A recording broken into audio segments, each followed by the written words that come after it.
As South Africa prepares for its first encounter with democracy, there is one thing that underlies everything else, literally and figuratively: the land. The land is more than soil. It is heart and soul and spirit.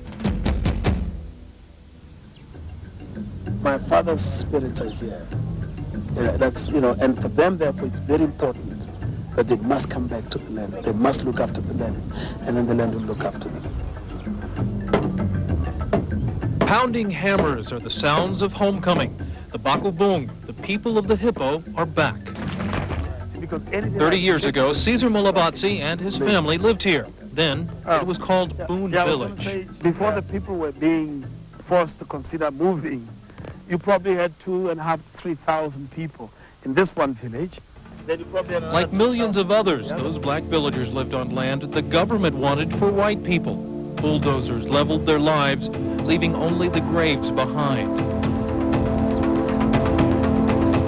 But the land also held a secret. The deed to the Bakubung's 38,000 hectares, bought when it was legal for blacks to own land. When the government moved to take their land, Caesar's great-grandfather and the rest of the tribal elders buried the deed and headed for court. Even though the elders of this community died in the struggle, but there hasn't been a war that was waged. These are people who died at the hands of the white people. But their resistance has went through the courts. They won the court battle, maybe 10 years ago. And then they started putting pressure on the government through international means.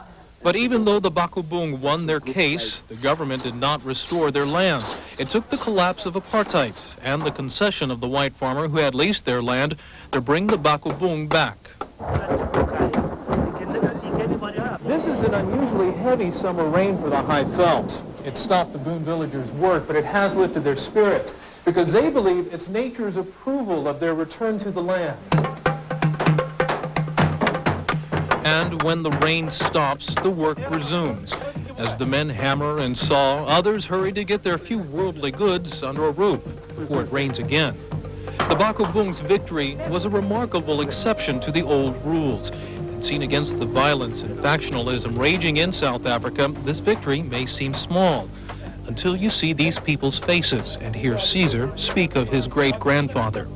Well, I think there's a sense in which I really believe you'll be proud because you are seeing here a return to the land. So for him to be here today will be, well, at least he has not died in vain. You see, he's not worked in vain. That would be the sentiment.